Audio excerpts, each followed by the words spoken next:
Assalamualaikum dan semangat pagi bro and sis. Dalam konten ini saya akan menjelaskan mengenai urutan 10 tanda-tanda kiamat besar pada akhir zaman sebagaimana yang telah saya janjikan pada konten tentang Al-Masih Ad-Dajjal dan Al-Mahdi. Link dua konten ini dapat bro and sis klik di kolom deskripsi. Mengenai urutan 10 tanda-tanda kiamat besar ini, saya ingin disclaimer terlebih dulu bahwa urutan kejadiannya berdasarkan analisa saya terhadap beberapa hadis Rasulullah SAW dan beberapa ayat dari surah di Al-Quran. Dan benar atau tidaknya urutan ini, hanya Allah Subhanahu wa Ta'ala yang tahu. Analisa saya mengenai urutan 10 tanda-tanda akan datangnya hari kiamat diawali dengan hadis Sahih Muslim yang meriwayatkan bahwa dari Huzaifah bin Asid Al-Ghifari radhiyallahu anhu berkata, Rasulullah Shallallahu alaihi wasallam menghampiri kami saat kami tengah membicarakan sesuatu. Rasulullah bertanya, "Apa yang kalian bicarakan?" Kami menjawab, "Kami membicarakan kiamat." Rasulullah bersabda, "Kiamat tidaklah terjadi sehingga kalian melihat 10 tanda-tanda sebelumnya." Rasulullah menyebut kabut asap, ad-dukhan, dajjal, binatang, ad-dabah, terbitnya matahari dari barat, turunnya Isa bin Maryam alaihi salam, Ya'jud dan Ma'jud, 3 peristiwa penenggelaman daratan, di timur, di barat, dan di Jazirah Arab, dan yang terakhir adalah api muncul dari Yaman menggiring manusia menuju tempat perkumpulan mereka. 10 tanda-tanda akan datangnya kiamat besar ini juga diriwayatkan dalam hadis Sahih, Musnad Ahmad, dan Sunan At-Tirmizi yang juga bersanad dari Hudzaifah bin Asid Al-Ghifari radhiyallahu an, tetapi dengan urutan yang berbeda. Dari hadis Sahih tersebut, dapat diketahui bahwa 10 tanda-tanda besar kiamat, Asyrat Asy-Sya'ah Al-Kubra, adalah kabut asap ad-dukhan, munculnya Al-Masih Ad-Dajjal, munculnya binatang melata ad-dabah, terbitnya matahari dari barat, turunnya Isa bin Maryam alaihi salam, muncul dan terlepasnya Ya'jud dan Ma'jud, penenggelaman daratan khusuf di timur, penenggelaman daratan khusuf barat, khusuf Jazirah Arab, dan api dari Yaman. Jika tanda besar kiamat yang pertama telah muncul, maka tanda-tanda yang lainnya akan keluar secara berurutan bagaikan mutiara di dalam sebuah rangkaian. Sebagaimana hadits Sahih Musnad Ahmad dari Abdullah bin Amr radhiyallahu anhu yang meriwayatkan bahwa Rasulullah Shallallahu alaihi wasallam bersabda, "Tanda-tanda kiamat bagaikan mutiara yang terangkai di dalam seutas benang. Jika benang itu diputus, maka sebagiannya akan mengikuti sebagian yang lain." Baik, mari kita bahas satu persatu kejadiannya dan kemungkinan urutannya, yang dimulai dari kabut asap ad-dukhan. Kabut asap ad-dukhan ini dinubuatkan akan disebabkan oleh meteor besar yang menabrak bumi, yang menimbulkan gelombang panas dan kabut asap ad-dukhan, yang merupakan azab bagi orang-orang durhaka, kafir dan munafik. Sebagaimana firman Allah Subhanahu wa Ta'ala dalam Al-Quran, surah Ad-Dukhan ayat 10 dan 11, yang artinya, "Maka nantikanlah hari ketika langit mendatangkan kabut asap yang tampak jelas yang meliputi manusia durhaka. Ini adalah azab yang sangat pedih." Beberapa hadis meriwayatkan bentuk azab pada saat terjadinya ad-dukhan, sebagaimana hadis Sahih At-Tabrani dari Huzaifah bin Yaman radhiyallahu anhu yang meriwayatkan bahwa Rasulullah Shallallahu alaihi wasallam bersabda, "Di antara tanda-tanda kiamat adalah turunnya kabut hitam yang menyelimuti antara timur dan barat bumi dan akan terus menyelimuti selama 40 hari. Adapun orang mukmin hanya menderita salesma atau influenza, sedangkan orang kafir seperti orang mabuk. Asap itu keluar dari mulutnya, kedua lubang hidungnya, kedua matanya, kedua telinganya, dan dari duburnya. Azab ad-dukhan inilah yang menyebabkan terjadinya perubahan bentuk pada wajah dan mata Dajjal, karena Dajjal adalah raja para kafirun dan munafikun yang tidak akan luput menerima azab ad-dukhan tersebut." Di samping itu, karena meteor ini mengandung zat sidrit yang komposisinya terdiri dari 90% besi dan 8,5% nikel, selain menimbulkan gelombang panas berupa kabut asap, al-dukhan juga mengeluarkan gelombang energi elektromagnetik yang dahsyat yang akan melumpuhkan seluruh persenjataan modern dan peralatan elektronik. Gelombang panas, selain merupakan azab, juga akan menyebabkan mencairnya lapisan es dan salju di kutub utara, di kutub selatan, dan di pegunungan, seperti pegunungan Himalaya. Dengan mencairnya salju dan es tersebut, menyebabkan naiknya permukaan air laut yang menenggelamkan daratan di barat dan timur dari Jazirah Arab. Dan tentu saja akan mengurangi populasi manusia secara masif.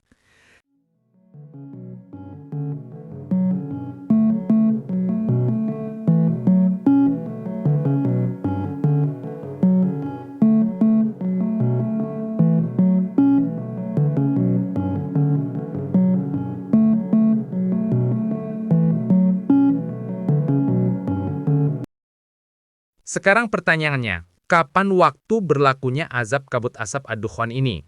Seperti penjelasan saya dalam konten mengenai Al-Mahdi dan Al-Masih ad-Dajjal yang linknya dapat Bro and Sis klik di halaman deskripsi, yang didasarkan pada beberapa riwayat hadis, azab ad-Dukhan ini akan terjadi sebelum berlangsungnya Perang Al-Malhamah Al-Kubro antara pasukan Al-Mahdi dan bangsa Eropa. Karena pada saat peperangan Al-Malhamah Al-Kubro terjadi, persenjataan sudah tidak menggunakan teknologi canggih, melainkan sudah kembali ke persenjataan manual seperti menggunakan pedang, tombak, panah, dan kendaraannya berkuda.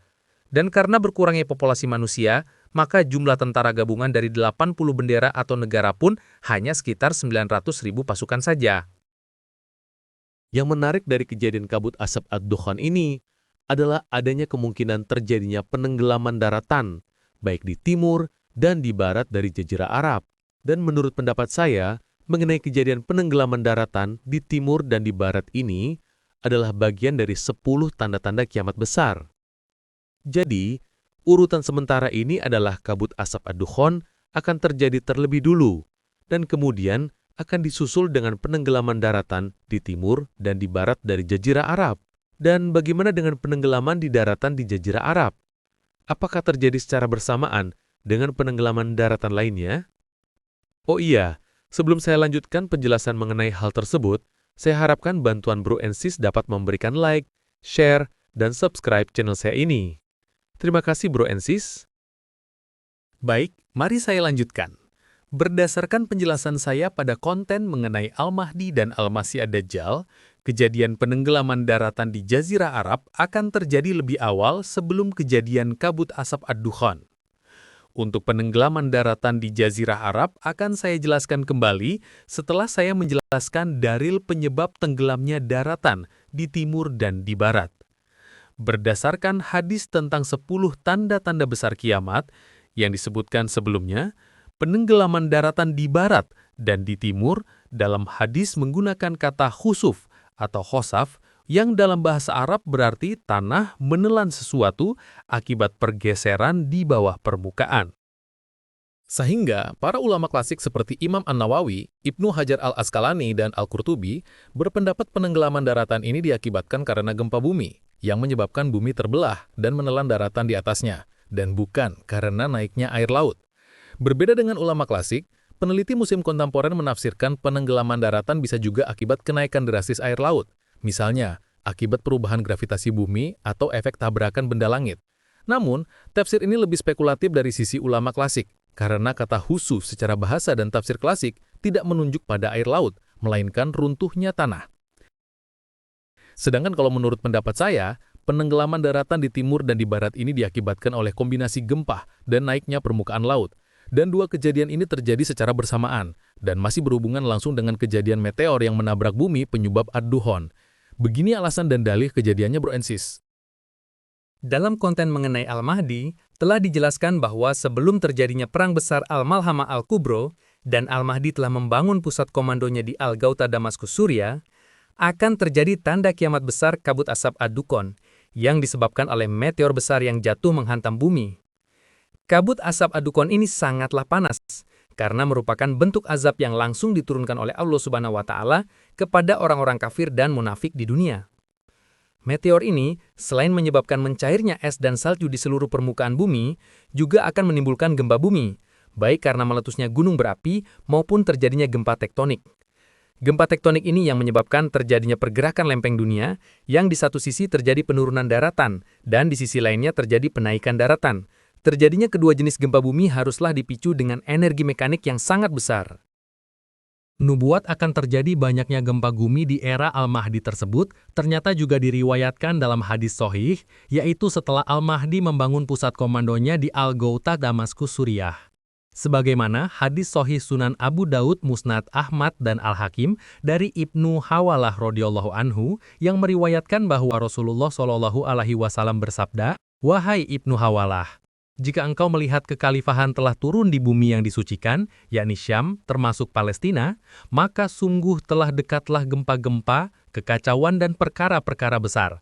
Pada saat itu, hari kiamat telah lebih dekat kepada manusia daripada jarak tanganku ini ke kepalamu." Nah, sekarang mari kita analisa mengenai perkiraan di mana lokasi jatuhnya meteor besar penyebab Ad-Dukhon tersebut, yang selain menyebabkan mencairnya es dan salju, juga dapat menyebabkan gempa bumi, baik akibat meletusnya gunung berapi dan pergeseran lempeng dunia. Perkiraan Bro and Sis di mana ya? Kalau menurut pendapat saya, jatuhnya meteor Ad-Dukhon tersebut akan jatuh di daerah Ring of Fire, bisa di sisi timur dan bisa di sisi barat. Jika kita lihat peta dunia, posisi Ring of Fire ini berada di bagian timur dan di bagian barat dari Jazirah Arab. Meteor ini akan jatuh di daratan dan bukan di lautan, karena efeknya menimbulkan gelombang kabut asap yang panas, bukan gelombang tsunami. Menurut perkiraan saya, meteor Ad-Dukhon ini akan jatuh di wilayah Taman Nasional Yellowstone, berada di negara bagian Wyoming, USA. Seperti keinginan Hollywood dalam film 2012. Ini hanya berandai-andai ya Bro and Sis, karena kapan dan di mana meteor Ad-Dukhon ini jatuh, hanya Allah Subhanahu wa Ta'ala yang tahu. Kalau kita tanya ke ChatGPT, Yellowstone di Amerika Serikat adalah daerah gunung berapi yang sangat besar, sering disebut sebagai supervolcano. Ya artinya, letusannya berpotensi menghasilkan lebih dari 1000 km kubik material vulkanik. Jauh lebih besar dibanding letusan gunung berapi biasa. Kaldera Yellowstone berbentuk dari 3 letusan raksasa dalam 2,1 juta tahun terakhir. Letusan terbesar terjadi sekitar 2,08 juta tahun lalu, kemudian 1,3 juta tahun lalu, dan sekitar 631.000 tahun lalu, yang menciptakan Yellowstone Caldera yang ada sekarang. Yellowstone masih aktif dan terus dipantau secara ketat oleh USGS, atau United States Geological Survey. Pada saat ini belum ada tanda-tanda letusan besar dalam waktu dekat. Tetapi jika terjadi, dampaknya akan berskala global dan akan mempengaruhi iklim dan kehidupan di seluruh dunia. Dan menurut perkiraan saya, pemicu letusan Yellowstone Caldera adalah meteor Ad-Dukhon di lokasi ini. Hal ini mungkin menjadi sebab tidak adanya peran Amerika dalam Perang Al-Malhamah Al-Kubro. Karena Yellowstone Caldera lokasinya dekat dengan The Ring of Fire, maka letusannya akan memicu pergeseran lempeng dunia dan meletusnya gunung-gunung api di area The Ring of Fire, yang wilayahnya berada di timur dan di barat dari Jazirah Arab. Ini yang paling mungkin yang menjadi sebab tenggelamnya daratan di barat dan di timur akibat gempa bumi, yang diperparah dengan naiknya permukaan air laut. Apakah ini ilmu cocok logi? Hanya Allah Subhanahu wa Ta'ala yang Maha Tahu. Berdasarkan uraian saya, ini urutan sementara kejadian 10 tanda-tanda kiamat besar adalah pertama kabut asap Ad-Dukhon, lalu kedua dan ketiga khusuf atau penenggelaman daratan di timur dan di barat. Baik Bro and Sis, mari kita lanjutkan dengan tanda kiamat besar selanjutnya, yaitu munculnya Al-Masih Ad-Dajjal. Berdasarkan konten saya mengenai Al-Masih Ad-Dajjal dan Al-Mahdi, kemunculan Dajjal ini terjadi setelah kemenangan pasukan Al-Mahdi melawan bangsa Eropa di Perang Besar Al-Malhamah Al-Kubro.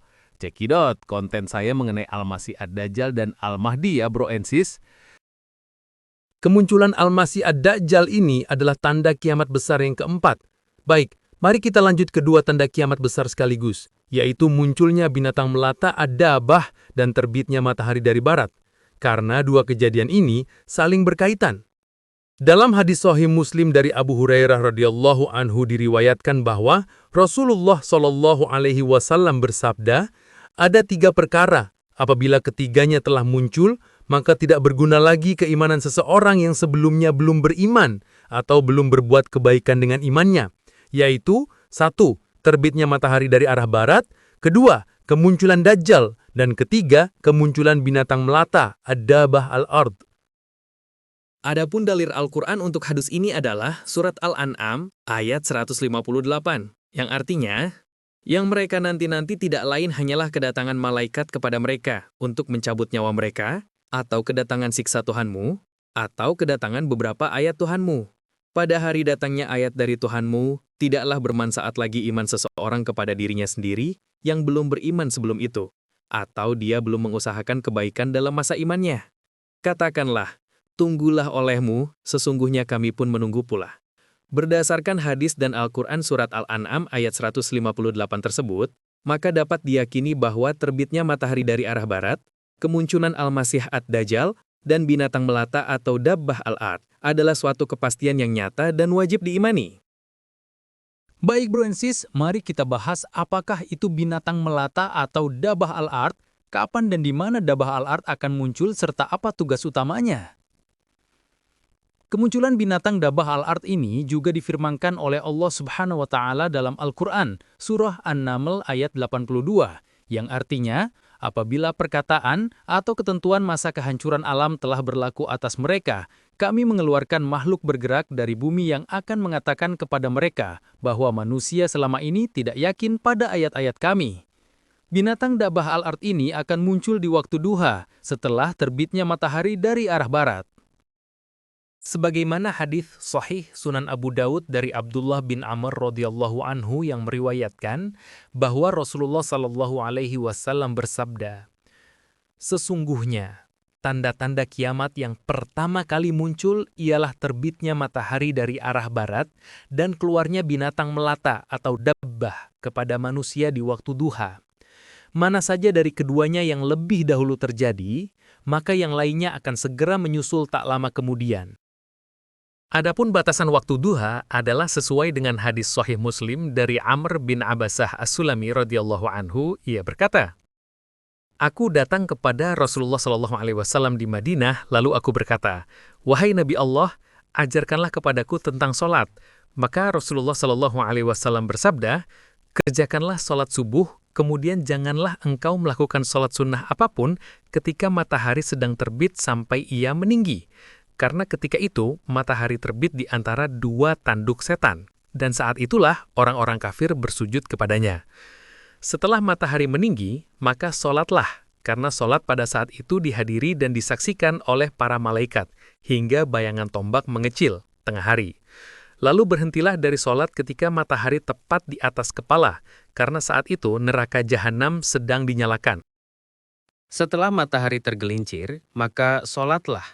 Karena solat di waktu itu dihadiri dan disaksikan oleh para malaikat, hingga engkau solat asar. Kemudian berhentilah dari solat setelah asar, hingga matahari terbenam. Karena matahari terbenam di antara dua tanduk syaitan. Dan ketika itulah orang-orang kafir bersujud kepadanya."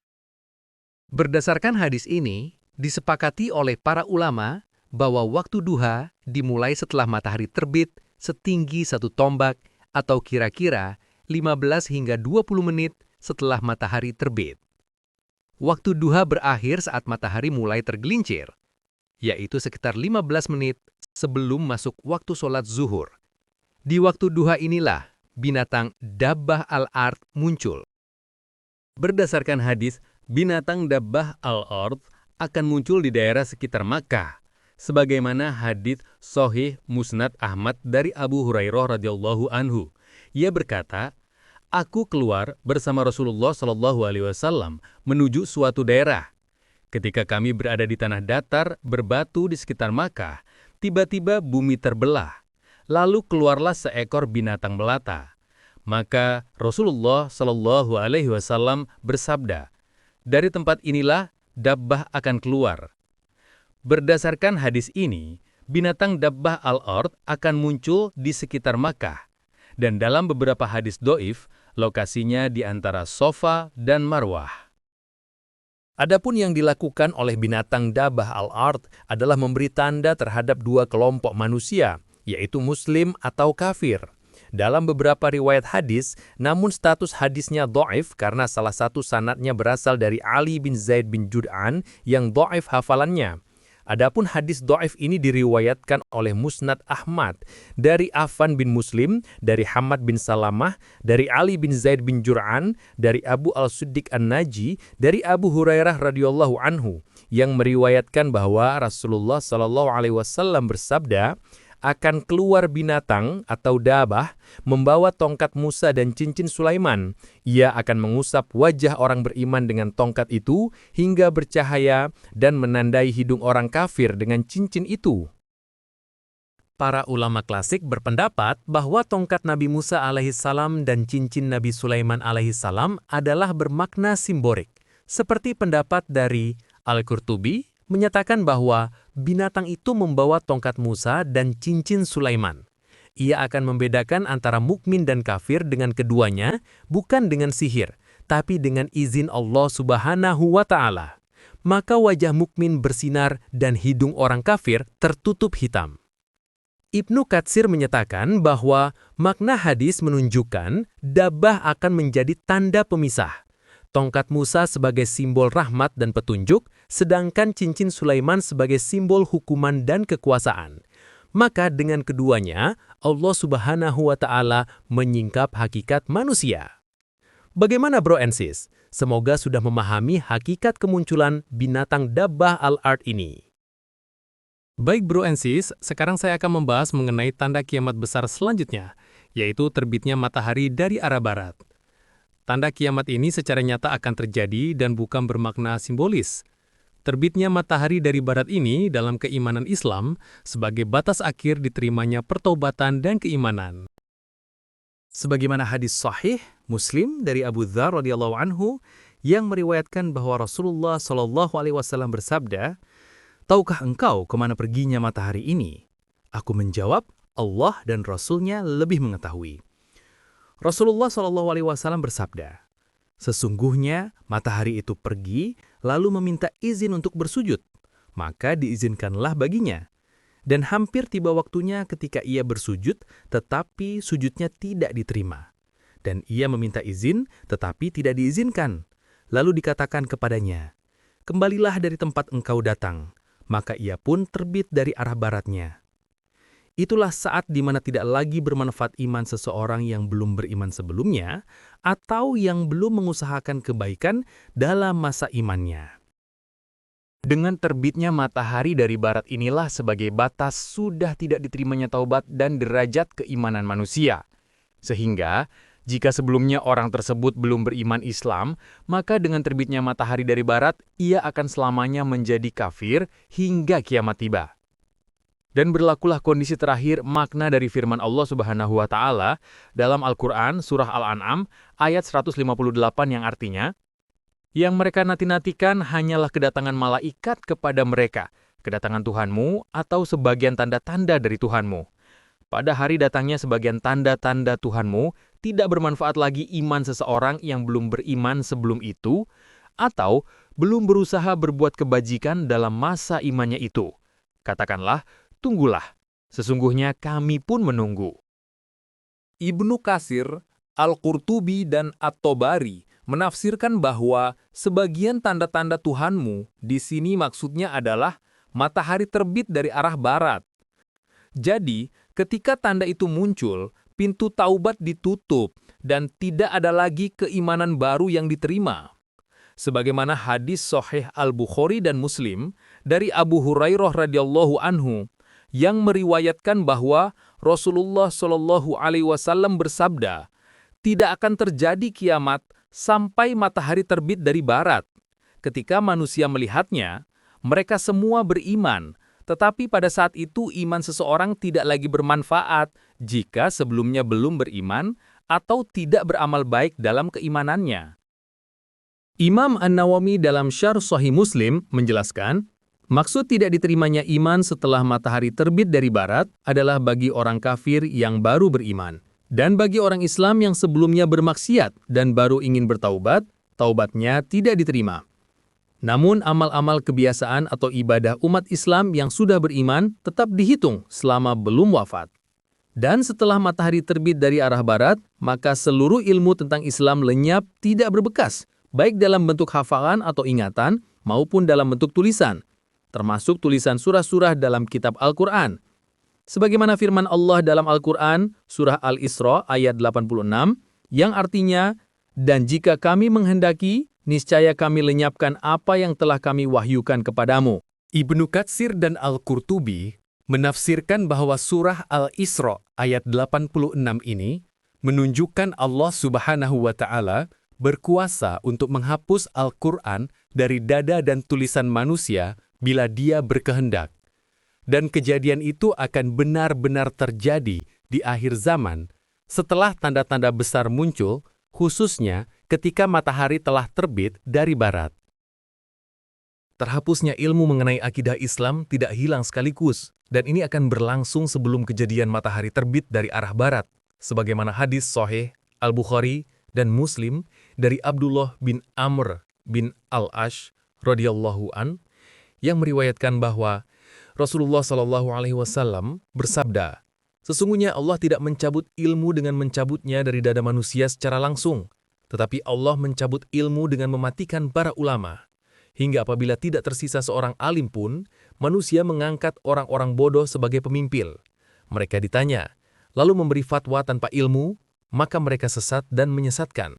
Pada malam sebelum terbitnya matahari dari barat, seluruh tulisan surah di kitab atau mushaf Al-Quran diangkat ke langit dan berubah menjadi lembaran-lembaran kertas putih pada pagi harinya, sebagaimana hadis Hasan Ibnu Majah dari Huzaifah bin Al-Yaman radhiyallahu anhu yang meriwayatkan bahwa Rasulullah Shallallahu Alaihi Wasallam bersabda, "Pada akhir zaman akan datang masa di mana Al-Quran diangkat, dihilangkan pada satu malam, hingga tidak tersisa satu ayat pun di bumi, baik di mushaf maupun di dada manusia." Hadis Hasan Ad-Darimi dari Huzaifah bin Al-Yaman radhiyallahu anhu yang meriwayatkan bahwa Rasulullah Shallallahu Alaihi Wasallam bersabda, akan diangkat Al-Quran pada suatu malam, sehingga tidak tersisa satu ayat pun di dada manusia atau di mushaf. Setelah terbitnya matahari dari arah barat, maka berlakulah ketentuan Allah Subhanahu wa Ta'ala yang diriwayatkan dalam hadis Sahih Musnad Ahmad dan Al-Hakim dari Abdullah bin Amr bin As radhiyallahu anhu yang meriwayatkan bahwa Rasulullah Shallallahu Alaihi Wasallam bersabda, "Ketika matahari terbit dari barat, maka pintu taubat akan ditutup, amal tidak lagi diangkat, dan tidak ada lagi pahala bagi ibadah." Mungkin Bro and Sis selanjutnya akan bertanya, apakah ada penjelasan secara ilmiah mengenai penyebab terjadinya matahari terbit dari barat? Dan bagaimana dengan teori konspirasi mengenai benda langit yang sangat besar bernama Nibiru, yang akan mendekati tata surya kemudian akan lewat mendekati bumi, yang menyebabkan terjadinya perubahan gravitasi bumi, sehingga bumi berhenti berotasi dan kemudian berbalik arah untuk beberapa saat, dan setelah itu kembali berotasi normal, sehingga matahari akan terlihat kembali terbenam ke arah barat? Teori konspirasi planet Nibiru ini ditentang oleh ulama klasik, dan berdasarkan teori fisika pun sangat tidak mungkin terjadi, kecuali kiamat terjadi. Mari Bro and Sis, lihat penjelasan dari tabel berikut ini mengenai tafsir para ulama klasik berdasarkan nas Al-Quran dan hadis-hadis sahih, dan penjelasan ilmiah modern berdasarkan hukum fisika dan astronomi modern tentang rotasi bumi dan gerak tata surya dalam menjelaskan fenomena terbitnya matahari dari arah barat. Pertama, berdasarkan hakikat peristiwa. Tafsir ulama klasik. Peristiwa Khariq lil Adah, melampaui hukum alam, terjadi karena kehendak Allah pada akhir zaman, bukan fenomena alam biasa. Penjelasan ilmiah modern, matahari tampak terbit dari barat hanya bisa terjadi jika bumi berhenti berotasi atau berputar ke arah sebaliknya, hal yang hampir mustahil secara fisika. Kedua, makna teologis. Tafsir ulama klasik, tanda besar, Asrot al-Sa'ah al-Kubra, yang menandakan tertutupnya pintu taubat dan akhir masa kehidupan dunia. Penjelasan ilmiah modern, fenomena tersebut tidak memiliki bukti observasi astronomi jika bumi benar-benar berhenti akibatnya kehancuran total planet. Ketiga, penjelasan tafsir dan keilmuan. Tafsir ulama klasik, Ibnu Katsir, Allah Subhanahu wa Ta'ala akan memerintahkan matahari untuk terbit dari barat sebagai tanda kiamat. Al-Qurtubi, perubahan arah matahari adalah perubahan sistem kosmos yang Allah kehendaki, bukan proses ilmiah. Penjelasan ilmiah modern. Rotasi bumi arah timur menghasilkan siang dan malam. Untuk matahari terbit dari barat, rotasi harus berbalik. Tidak ada mekanisme alami yang memungkinkan hal ini terjadi tanpa bencana total. Keempat, waktu terjadinya. Tafsir ulama klasik. Sebelum munculnya dabah al-ard dan sebelum tiupan sangkakala pertama. Penjelasan ilmiah modern, tidak ada prediksi astronomi tentang pembalikan rotasi atau penghentian bumi. Semua data observasi menunjukkan stabilitas rotasi selama miliaran tahun. Kelima, tujuan spiritual. Tafsir ulama klasik menandai tertutupnya pintu taubat. Iman baru tak diterima. Manusia hanya tinggal menunggu keputusan akhir Allah. Penjelasan ilmiah modern, dalam sains tidak ada makna moral atau spiritual dalam fenomena kosmik. Semua dijelaskan lewat hukum fisika semata. Keenam, simbolisme atau ta'wil. Tafsir ulama klasik. Sebagian mufassir seperti Al-Razi dan Al-Suyuti menafsirkan secara literal atau faktual. Penjelasan ilmiah modern tidak mengakui tafsir simbolik. Sains memandang fenomena langit sebagai peristiwa alami yang bisa diukur, bukan tanda moral. Kesimpulan, para ulama tafsir seperti Ibnu Katsir, Al-Qurtubi, dan Al-Nawawi menjelaskan bahwa terbitnya matahari dari barat adalah tanda besar kiamat. Terjadi bukan karena proses alami biasa, tapi perintah langsung dari Allah Subhanahu wa Ta'ala. Itu termasuk peristiwa kharik lil adah atau melampaui hukum alam. Artinya, bukan harus dicari penjelasan fisika yang logis, sebab ini bagian dari amr ilahi atau perintah Allah Subhanahu wa Ta'ala yang mengubah tatanan semesta sementara jika Dia berkehendak. Secara fisika dan astronomi, bumi tidak bisa berhenti berotasi secara tiba-tiba tanpa kehancuran total. Rotasi bumi adalah hasil momentum sudut sejak pembentukannya 4,5 miliar tahun lalu. Energinya sangat besar. Untuk menghentikannya dalam sekejap, diperlukan gaya setara dengan tabrakan planet raksasa. Jika bumi benar-benar berhenti mendadak, atmosfer akan tetap bergerak dengan kecepatan 1.600 km per jam, kecepatan rotasi di ekuator, menimbulkan badai dan kehancuran global. Lempeng tektonik, laut dan udara akan mengalami geseran besar, dunia akan hancur total. Jadi dari sisi ilmu alam, kejadian matahari terbit dari barat tidak mungkin terjadi karena rotasi berhenti secara fisik, kecuali kehancuran total atau kiamat terjadi. Jadi matahari terbit dari barat adalah kejadian extraordinary dan merupakan kuasa mutlak Allah Subhanahu wa Ta'ala yang tidak dapat dijelaskan oleh ilmu manusia. Dan sebagai tambahan informasi buat Bro and Sis, ternyata teori Nibiru atau planet X ini berasal dari tulisan fiksi Sumeria modern oleh Zecharia Sitchin pada tahun 1976, bukan sumber ilmiah atau keagamaan. Bahkan NASA dan Lembaga Astronomi Dunia telah berulang kali menegaskan bahwa tidak ada benda langit besar yang melintasi tata surya dalam jarak cukup dekat untuk mempengaruhi bumi dalam beberapa ribu tahun terakhir. Buktinya adalah setiap kali ada kabar bahwa Nibiru akan menabrak bumi pada tahun 2003, 2012, dan 2017 dan seterusnya, semuanya tidak terbukti.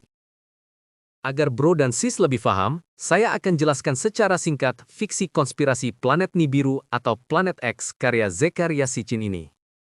Zecharia Sitchin adalah seorang penulis keturunan Azerbaijan Amerika yang menerbitkan buku terkenal berjudul The 12th Planet 1976. Yaitu buku pertama dari seri fiksi spekulatifnya yang disebut The Earth Chronicles.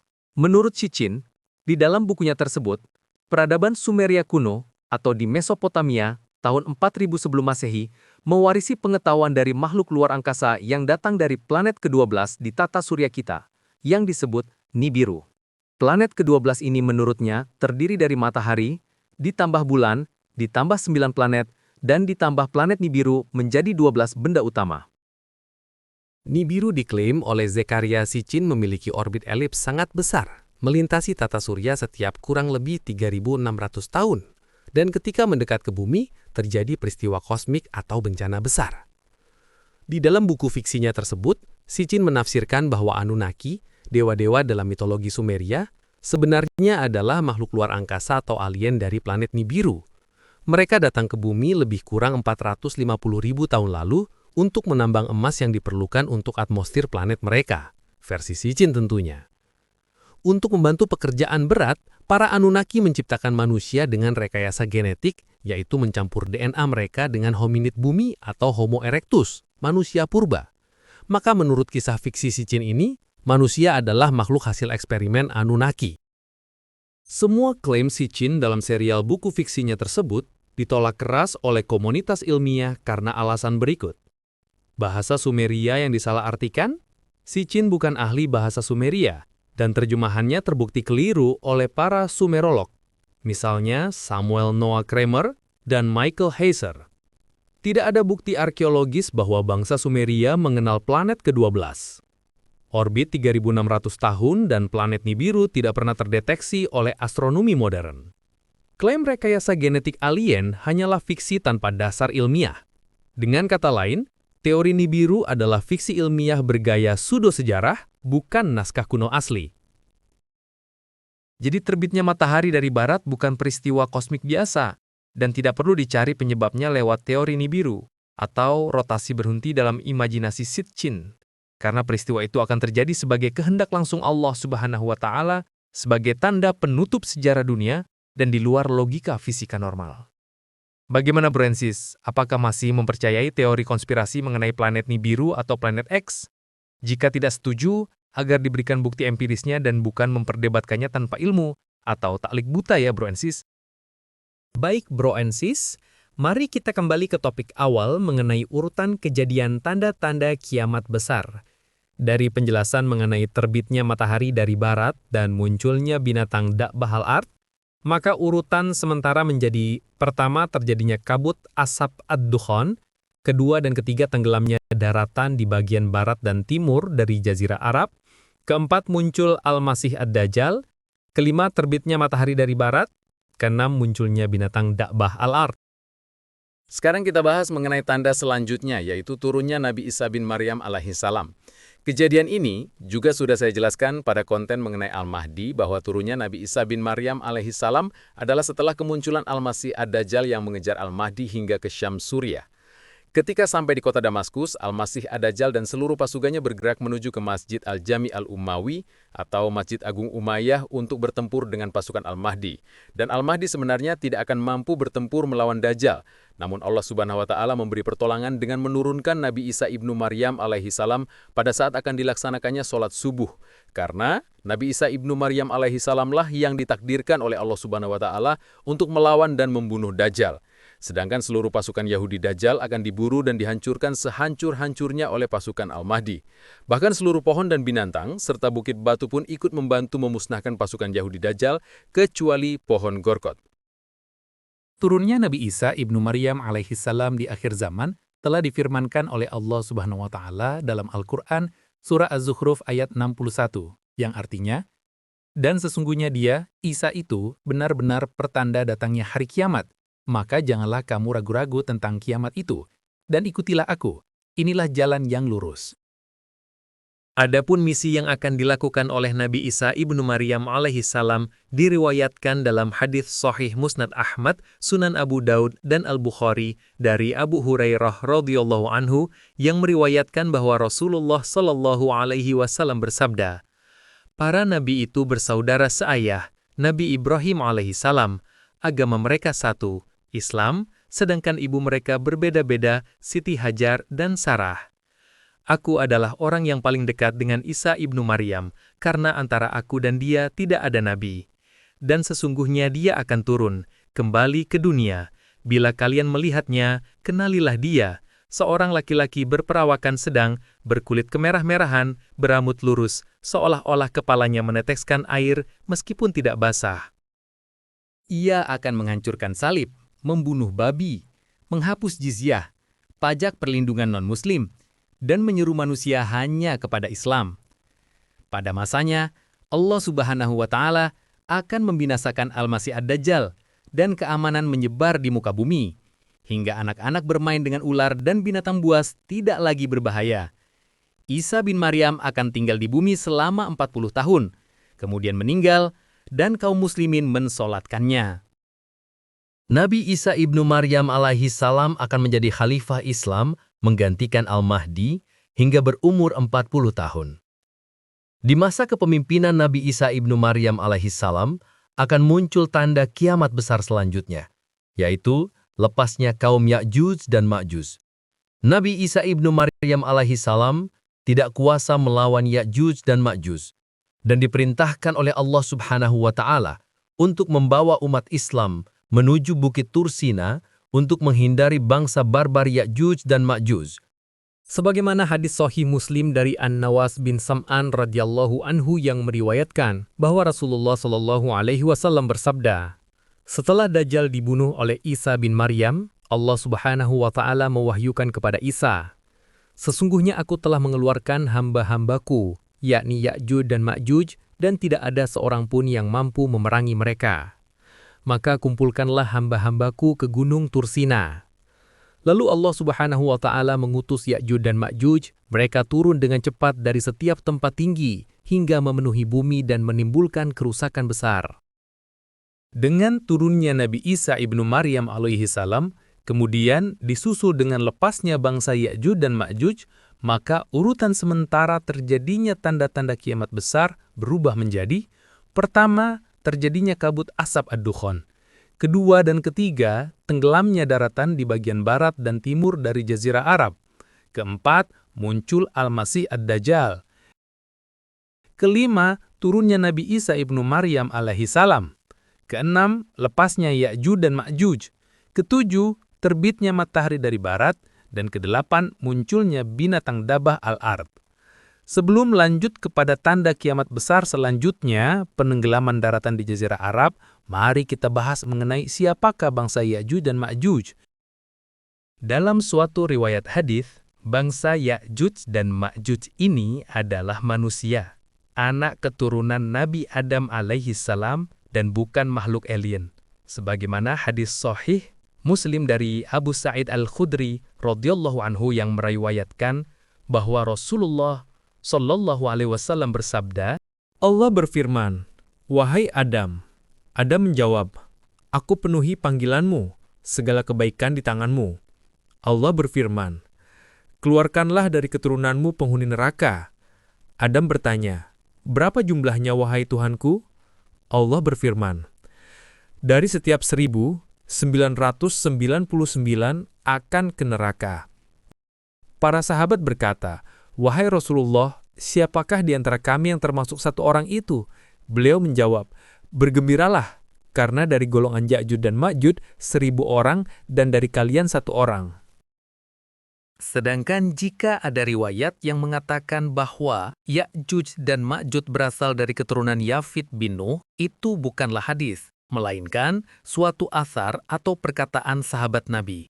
Sebagaimana penilaian ulama klasik seperti Ibnu Katsir dalam kitabnya Al-Bidayah wa An-Nihayah, menyatakan bahwa yang masyhur di kalangan ulama adalah bahwa Ya'juj dan Ma'juj berasal dari keturunan Yafid bin Nuh, yaitu nenek moyang bangsa Turki dan sejenisnya. Namun, ini bukan hadis Rasulullah SAW yang sahih. Begitu pula Al-Qurtubi dalam tafsir Al-Qurtubi menyatakan bahwa pendapat bahwa mereka dari keturunan Yafid bin Nuh hanyalah perkataan para ahli kitab, Israiliyat, dan ahli sejarah. Tidak ada dalil hadis sahih. Bangsa Ya'juj dan Ma'juj adalah bangsa perusak baik sebelum dikurung oleh Zulkarnain maupun saat sudah lepas dari kurungannya.